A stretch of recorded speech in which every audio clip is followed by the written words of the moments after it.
آج ہم نے گفتگو کرنے کے لیے دعوت دے رکھی ہے. ہمارے ساتھ حافظ لال محمود قادری صاحب موجود ہوں گے جو کہ اسلامک اسکالر ہیں. تو ویلکم کرتے ہیں آپ کو شو کے اندر. آپ صاحب پہلے جمعے کے حوالے سے کچھ گفتگو کریں گے, پھر ماہ صیام پہ جائیں گے.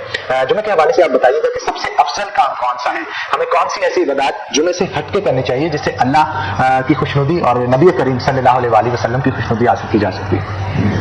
بسم اللہ الرحمن الرحیم. نبی پاک صلی اللہ تعالی علیہ وسلم کا فرمان علی شان ہے کہ الجمعۃ یوم عید. جمعہ جو ہے یہ مسلمانوں کے لیے عید کا دن ہے. واہ واہ سبحان. تو عید ہمارے لیے وہ سما پیدا کرتی ہے, وہ ماحول پیدا کرتی ہے, وہ گھڑیاں لاتی ہے کہ جس میں خوشیاں ہی خوشیاں ہوتی ہیں. اب خوشی کے موقع پہ ہم, اس مسرتوں کے موقع پہ ہم اپنا پسندیدہ عمل کرتے ہیں, نہاتے ہیں, غسل کرتے ہیں, خوشبو لگاتے ہیں, گلے ملتے ہیں. اس کے ساتھ ساتھ اپنوں کو مناتے ہیں, راضی کرتے ہیں, دوسروں کے ہاں جاتے ہیں, دوسرے کے ہاں آتے ہیں, تو خوشیوں کا اہتمام کرتے ہیں. حضور نبی کریم صلی اللہ تعالی علیہ وسلم نے فرمایا کہ جو جمعہ کے دن عید سمجھ کر اور عید مان کر, مومنوں کی یہ عید ہے, عید مان کر اس کا اہتمام کرتا ہے اور اہتمام کر کے خوشبو لگا کے, غسل کر کے, ناخن کاٹ کے عبادت گاہوں کی طرف جاتا ہے, مسجدوں کی طرف جاتے ہیں, تو اللہ رب العزت اس کے اس حسن عمل پہ اس کے سارے گناہوں کو معاف کر دیتا ہے. اور اس کو ایک جو ہے, اگر وہ پہلی صف میں آ کے جمعے کا اہتمام کر کے پہلی صف میں آ کے بیٹھتا ہے اس نیت پہ, تو حضور نبی کریم صلی اللہ علیہ وسلم نے فرمایا کہ اس کو 70 شہیدوں کا ایک تو ثواب ملتا ہے. سبحان اللہ. صرف یہ ایک خاص عمل کرنے کی وجہ سے. تو جمعہ جو ہے یہ مومنوں کے لیے, مسلمانوں کے لیے عید کا دن ہے. اس دن جو ہے یہ بڑے بڑے پیغمبروں کو اللہ پاک کی کچھ عنایات عطا ہوئی ہیں. ہر پیغمبر کو کچھ نہ کچھ اس جمعے کے دن جو ہے وہ کچھ نہ کچھ عطا ہوا ہے. اور پہلا عنایات کے حوالے سے حضرت ابراہیم علیہ السلام جب اللہ کی بارگاہ میں یہ ہم کلام ہوئے اور یہ سارے کے سارے ان کی بارگاہ میں خواب ہوتے رہے, یہ بھی جمعہ کے دن آتے رہے. حضرت اسماعیل علیہ السلام کی بارگاہ میں جو اللہ پاک کے وحی کا نزول ہوتا رہا وہ بھی جمعہ کے دن سے آغاز ہوا. اسی طرح حضرت آدم علیہ السلام کی جو توبہ قبول ہوئی تھی, 300 سال یہاں پہ سرزمین پر اترے, تو جب 10 دن توبہ قبول ہوئی تھی وہ بھی کوئی اور دن نہیں تھا, یہ جمعہ کا دن تھا. سبحان. تو یہ جمعہ کے دن حضرت نوح علیہ السلام کو اللہ پاک نے بچایا. جمعہ کے دن حضرت یونس علیہ السلام کو مچھلی کے پیٹ میں سے نکالا گیا. جمعہ کے دن بڑی بڑی اللہ پاک کی انوار و تجلیات جو ہیں وہ اس امت پہ, اس قوم پہ, اس پوری نسل انسانیت پہ بڑی بڑی رحمتیں جو ہیں اتری ہیں. اور نبی پاک صلی اللہ علیہ وسلم نے اس دن کو, جمعہ کا دن, اس لیے اہم اور فضیلت والا کہا ہے کہ یہ باقی ایام پر اس طرح فضیلت رکھتا ہے جس طرح آسمان دنیا پہ چاند کو ستاروں پہ فضیلت اور فوقیت حاصل ہے. واہ واہ. جس طرح مجھے تمام پیغمبروں پر, مجھے تمام نبیوں پر فوقیت اور افضلیت حاصل ہے, اسی طرح ہمارے یوم جمعہ کے دن کو باقی تمام ایام پر فضیلت و برتری حاصل ہے. اور اسی طرح اگر اس دن عبادات کی جائیں اس کا ثواب بھی زیادہ ہوگا اور توبہ بھی جلد قبول کی جائے. جی, اس دن جو ہے یہ اللہ اکبر کی صدائیں ایک بلند ہوتی ہیں, اور دوسرا ہم نسل انسانی ہونے کے ناطے ایک دوسرے کے قریب ہوتے ہیں. تو اللہ کی بارگاہ میں جو پسندیدہ عمل ہے نا, وہ عبادات تو اپنی جگہ پہ وہ کروانا چاہتا ہے, لیکن ہم سب کو ایک جگہ پہ ایک کرنا چاہتا ہے. جب ہم کندھے کے کندھا ملا کے کھڑے ہوتے ہیں تو اللہ کو یہ بڑا پسند آتا ہے. نمازوں میں دن میں 5 مرتبہ ہمیں اپنی بارگاہ میں جھکاتا ہے, اپنی بارگاہ میں اجتماعیت کا حکم دیتا ہے کہ نماز کے ساتھ نماز پڑھو گے تو تمہیں 27 گنا جو ہے وہ ثواب ملے گا.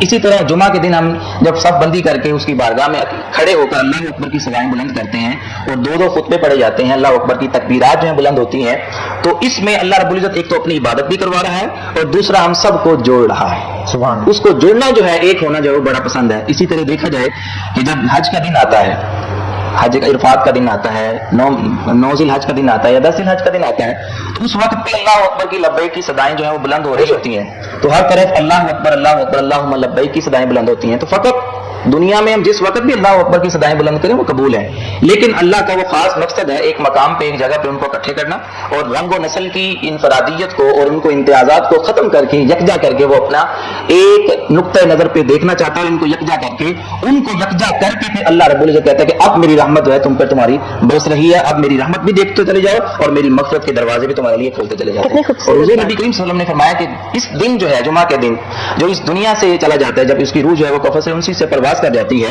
تو جمعہ کے دن جو اس دنیا سے چلا جاتا ہے, حضور نے فرمایا کہ اس جمعہ کی فضیلت کے اعتبار سے اللہ رب العزت اس کو بغیر حساب و کتاب کے اس کو جنت الفردوس میں اعلیٰ مقام جو ہے وہ عطا کرتا ہے. یہ جمعے کی فضیلت ہے.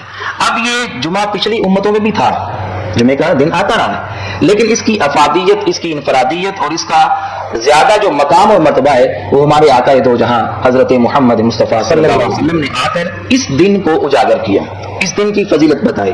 اگر یہ ہفتے کے بعد اگر ہم یہ کام نہ کریں، ایک تو ہمارے جسم کے اندر ایک عجیب سی فزیکلی بھی اگر اس کو دیکھا جائے تو عجیب سی ایک نکاہت پیدا ہو جاتی ہے، عجیب سی ایک سستی پیدا ہو جاتی ہے۔ ہم جمعہ کے دن سارے کام چھوڑ کر، قرآن میں حکم ہے کہ جب اذان ہو جائے تو پھر کیا کرو، سارے کے سارے کام چھوڑ دو اور میری بارگاہ میں آ جاؤ۔ حتیٰ کہ کوئی بھی کام کر رہے ہو، جب جمعہ کی اذان دی جائے تو پھر کیا ہو، سارے کے سارے کام چھوڑ کر میری بارگاہ میں آ جاؤ۔ اللہ کا امر بھی آ گیا، نصیحت بھی ہو گئی، اور حضور کا فرمان ہے کہ جو اس دن جو ہے بڑے اہتمام کے ساتھ اپنے آپ کو صاف کرتا ہے، پاک کرتا ہے، مصفح کرتا ہے، اجلا کرتا ہے، بالکل نیٹ اینڈ کلین کرتا ہے، ایک تو اس کو جسمانی غذا مل جاتی ہے، دوسرا اس کو جب وہ پاک اور مصفح ہو جاتا ہے اس کا جسم ہلکا پھلکا ہو جاتا ہے، اس کی روح جو ہے وہ تر و تازہ ہو جاتی ہے، روح تر و تازہ ہو جاتی ہے۔ ایک تو اس کا جسم جو ہے وہ ہلکا پھلکا ہو جاتا ہے، نیو ہو جاتا ہے، جس طرح ہم کہتے ہیں کہ اس کی مطلب کہ ریسائکلنگ ہو گئی ہے، ریفریش ہو گیا ہے، اس طرح کر کے جسم جو ہے انسان کا تازہ ہو جاتا ہے۔ جمعہ کے دن جب انسان غسل کر کے خوشبو لگا کے ناخن کاٹتا ہے، اضافی اپنے بال جو ہے وہ کاٹتا ہے،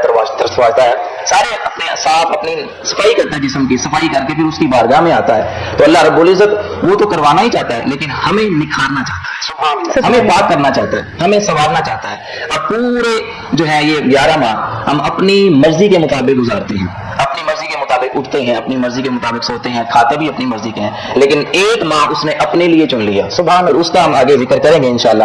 تو جمعہ حضور نے فرمایا کہ سب سے بڑی بات الجمعۃ یوم عید، مومن کے لیے جمعے کا دن جو ہے وہ عید کا دن ہے۔ تو عید جو ہے مسلمان، ہم ایز اے مسلمانوں ہونے کے ناطے جو ہے بڑی خوشی کا اہتمام کرتے ہیں، سارے کے سارے گلے شکوے ایک طرف رکھ کر، دور کر کے ہم ہر کسی کو اپنے سینے سے لگاتے چلے جاتے ہیں، ہر کسی کے ساتھ کشادہ پیشانی سے ملتے چلے جاتے ہیں، تو اللہ کو یہ عمل عبادات سے بھی زیادہ پسند آتا ہے۔ بالکل آپ ٹھیک ہے۔ عبادات جو ہیں یہ میں بات کمپلیٹ کروں، عبادات اگر اس میں کوئی خامی آ جاتی ہے، اس میں کوئی دکھلاوا آ جاتا ہے، وہ قبول ہو یا نہ ہو، لیکن ہمارا یہ حسن عمل جو ہے جو ہمارے اس معاشرے کے ساتھ ہے، ہمارے اس دنیا والے لوگوں کے ساتھ ہے، یہ اللہ رب العزت کی بارگاہ میں کبھی رد نہیں ہو سکتا۔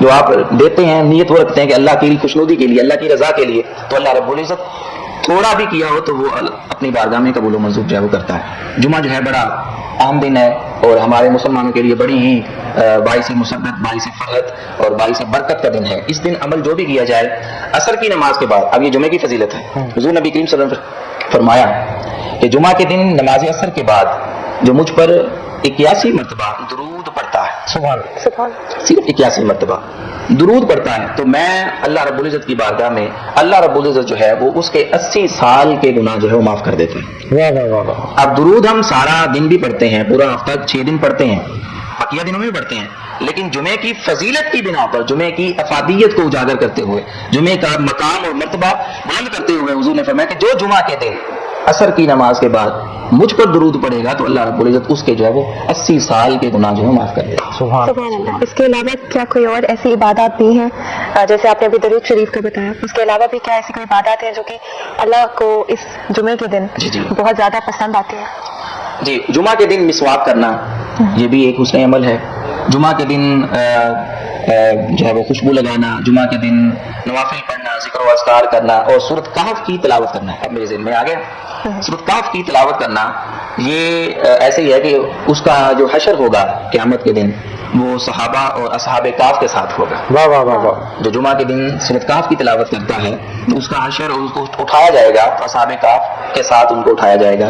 اور جمعہ کے دن درود پاک پڑھنا، جمعہ کے دن کوئی بھی نیک عمل کرنا وہ رد نہیں ہوتا، وہ اللہ کی بارگاہ میں قبول و منظور ہوتا ہے۔ اچھا، یہ بھی کہا گیا ہے کہ قبرستانوں کا رخ بھی جمعہ کو دن کرنا چاہیے، اپنے جو والدین ہیں وہاں پہ جا کے ذکر اذکار کرنا چاہیے تاکہ ان کی بخشش ہو۔ اکثر ہمارے یہ معاشرے میں ہمارے یہ بلکہ روایت بن چکا ہے، ہم کبھی پورا ہفتہ جائیں نہ جائیں، لیکن ہم جمعہ کے دن ایک خاص اہتمام کر کے جمعہ کی نماز پڑھ کے کھانا شانا کھا کے تو ہم قبرستان کی طرف جو ہے وہ رخ کرتے ہیں، اپنے والدین کی طرف رخ کرتے ہیں، اپنے بڑوں اپنے آبا و اجداد کی طرف رخ کرتے ہیں۔